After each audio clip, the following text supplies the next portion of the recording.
آپ کو بتائیں کہ سڈنی حملہ پر اسرائیل، بھارتی اور افغان میڈیا کی فیک فیکٹریاں سرگرم ہو گئیں۔ دنیا کو گمراہ کرنے کی کوششیں اس وقت عروج پر پہنچ چکی ہیں۔ سڈنی میں حملہ قرار دیا گیا نوید اکرم سامنے آ گیا۔ نوید اکرم نے سوشل میڈیا پر پروپیگنڈا بے نقاب کر دیا۔ ان کا کہنا ہے کہ آسٹریلیا میں دہشت گردی کے واقعے سے میرا کوئی تعلق نہیں ہے۔ بھارتی اکاؤنٹس کے ذریعے میرے خلاف پروپیگنڈا کیا جا رہا ہے اور بھارتی میڈیا گمراہ کن خبریں پھیلا رہا ہے۔ آسٹریلیا میں دہشت گردی سڈنی کے ساحل پر فائرنگ سے 11 شہری ہلاک ہو گئے۔ 2 پولیس اہلکاروں سمیت 29 زخمی بھی ہوئے ہیں۔ پولیس کی جوابی کارروائی میں ایک حملہ آور مارا گیا اور دوسرا آپ کو بتائیں کہ زخمی حالت میں گرفتار ہوا ہے۔ یہودی تہوار کے موقع پر ساحل پر 2000 سے زائد افراد موجود تھے۔ 2 افراد نے فائر کھول دیے اور فائرنگ کے بعد افراتفری مچ گئی۔ بہادر مسلمان شہری نے حملہ آور کو پکڑ لیا۔ فائرنگ کا واقعہ سڈنی کے ساحل پر پیش آیا۔ 2 حملہ آوروں نے شہریوں پر فائرنگ کر دی۔ آسٹریلوی پولیس نے واقعے کو دہشت گردی قرار دیتے ہوئے بتایا کہ ہلاک ہونے والوں میں ایک فائرنگ کرنے والا بھی شامل ہے، جبکہ دوسرے حملہ آور کو حراست میں لے لیا گیا ہے۔ فائرنگ کے واقعے میں ایک حملہ آور کو پکڑنے والے شہری کی شناخت سامنے آ گئی۔ بہادر شہری کی شناخت 43 سالہ احمد الاحمد کے نام سے ہوئی، جو سڈنی میں دکان پر پھل فروش کرتا ہے۔ حملہ آور پر قابو پانے کی کوشش میں خود احمد کو بھی بازو پر 2 گولیاں لگیں۔ آسٹریلوی وزیراعظم نے ساحل پر فائرنگ کے واقعے کو تکلیف دہ قرار دیا۔ کہا یہودی آسٹریلوی باشندوں پر حملہ ہر آسٹریلی پر حملہ ہے۔ آسٹریلیا میں دہشت گردی کے لیے کوئی جگہ نہیں ہے، یہ ایک شیطانی کارروائی ہے۔ آسٹریلوی شہر سڈنی کے ساحل پر فائرنگ سے 11 شہری ہلاک اور 2 پولیس اہلکاروں سمیت 29 افراد زخمی ہوئے۔ پولیس کی جوابی فائرنگ میں ایک حملہ آور ہلاک اور دوسرا زخمی حالت میں گرفتار کر لیا گیا۔ عالمی رہنماؤں نے آسٹریلیا کے ساحل پر فائرنگ کی شدید الفاظ میں مذمت کی۔ کہا کہ ہماری دعائیں متاثرین اور آسٹریلوی عوام کے ساتھ ہیں۔ آسٹریلوی مسلم تنظیموں کی جانب سے بھی مذمتی بیان جاری کیا گیا ہے۔ تفصیلات کے لیے یہ رپورٹ دیکھیے۔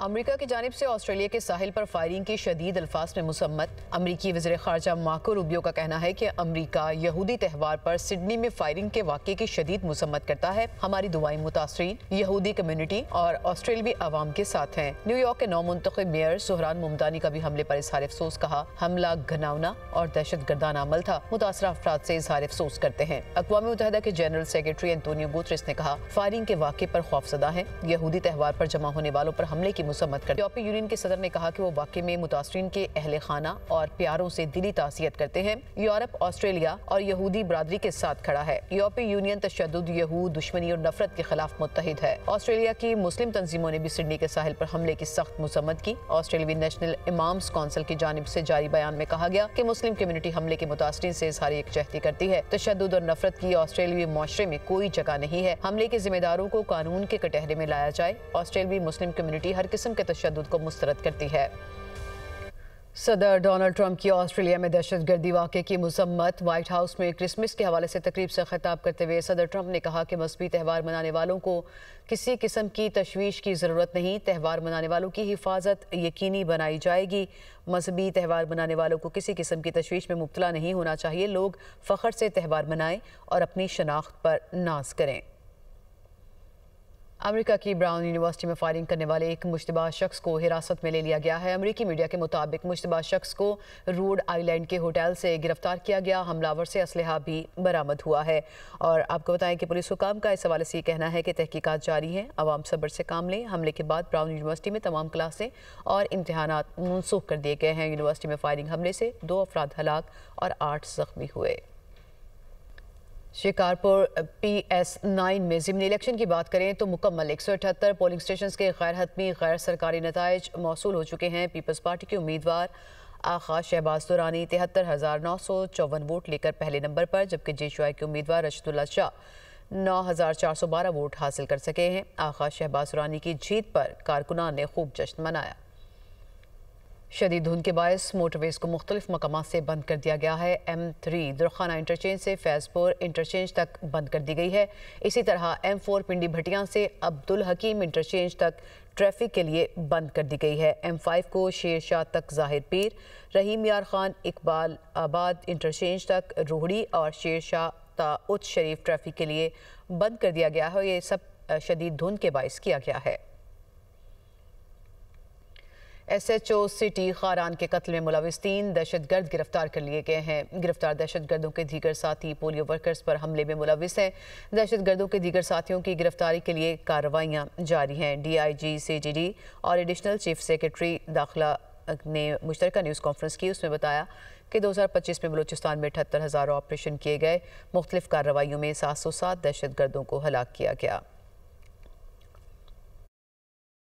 اکتوبر میں ہمارا SHO سٹی خاران قاسم صاحب ان کو شہید کیا گیا تھا، تو ان کے جو قاتل ہیں جنہوں نے قلعدم تنظیم سے فتنہ ہندوستان سے جن کا تعلق ہے، تو 3 لوگ اس میں سے پکڑے گئے۔ اس کے ساتھ ساتھ جو اس کے گروپ کے باقی لوگ ہیں، جس میں ایک صدام ہے، سرفراز ہے جو پولیو ٹیم کی ریکی میں شامل تھا، جو مارنے میں شامل تھا، اور جو قاضی صاحب اغوا ہوئے تھے مسکانے کلات سے، اس کے اندر بھی جو گاڑی یوز ہوئی تھی اور جو انوالو تھے وہ وہی لوگ تھے جس کے ساتھ FC ہیڈ کوارٹر پہ جس طرح سے اٹیک ہوا تھا، تو اس کا تانا بانا بھی سارے کا سارا افغانستان سے ملا ہمیں، جس میں لوگ آئے جہاں سے ٹرین ہو کر آئے۔ اس سال صرف 2025 میں جو ٹوٹل انٹیلیجنس بیس آپریشنز ہوئے ہیں، جن کو ہم IBOs کہتے ہیں، وہ 78,000 آپریشنز ہوئے ہیں، 78,000۔ جو اس سال ٹوٹل ٹیررسٹ پکڑے گئے اور مارے گئے اور ڈیورنگ کراس فائر جن کو مارا گیا، ان کی تعداد 707 ہے آج کی تاریخ تک، 707۔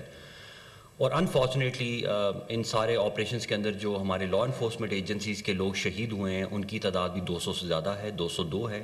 سملرلی ہمارا ایک اسسٹنٹ کمشنر ہے جس کو انہوں نے شہید کیا، وہ فیملی بھی یہاں پر 100 سال سے زیادہ موجود ہے، اور وہ بلوچ فیملی تھی، اس کے باوجود اس کو شہید کیا۔ ہمارے ایڈیشنل ڈپٹی کمشنر کو شہید کیا، ہمارے ڈپٹی کمشنر کو شہید کیا، جو کہ ہمارے بلوچ آفیسرز ہیں۔ خیبر پختونخوا میں سیکیورٹی فورسز نے خفیہ اطلاعات کی بنیاد پر 2 کارروائیوں میں فتنہ الخارج کے 13 دہشت گردوں کو ہلاک کر دیا۔ یہ کارروائیاں 12 اور 13 دسمبر کو ضلع محمد اور بنوں میں کی گئیں۔ ISPR کے مطابق ضلع محمد میں خارج کی موجودگی کی خفیہ اطلاع پر آپریشن کیا گیا، جس میں دہشت گردوں کے ٹھکانے کو مؤثر طریقے سے نشانہ بنایا گیا۔ شدید فائرنگ کے تبادلے میں 7 خارج ہلاک ہو گئے۔ بنوں میں ایک اور کارروائی کے دوران 6 خارج مارے گئے۔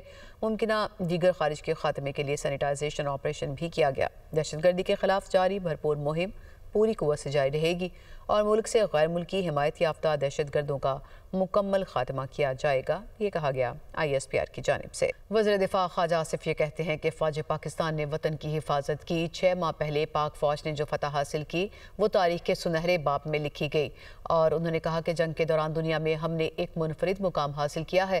پاکستان کی ترقی کا سفر محبت کا سفر ہے۔ ہمارا سب سے زیادہ مضبوط رشتہ وطن کی مٹی سے ہے۔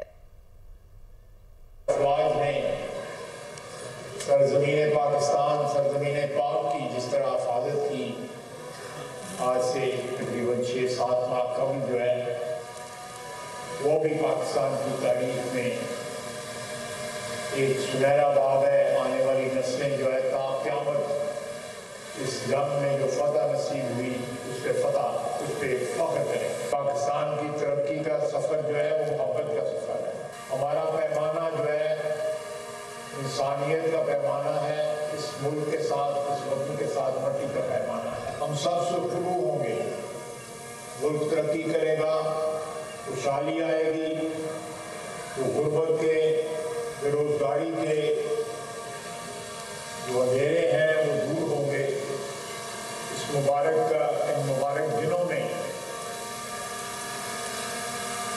25 دسمبر کی جو آمد ہے، آپ کی دعائیہ تقریبات ہوتی ہیں، آپ ملک و ملت کے لیے محبت اور یگانگت کا پیغام جو ہے اس کے لیے ضرور دعا کریں۔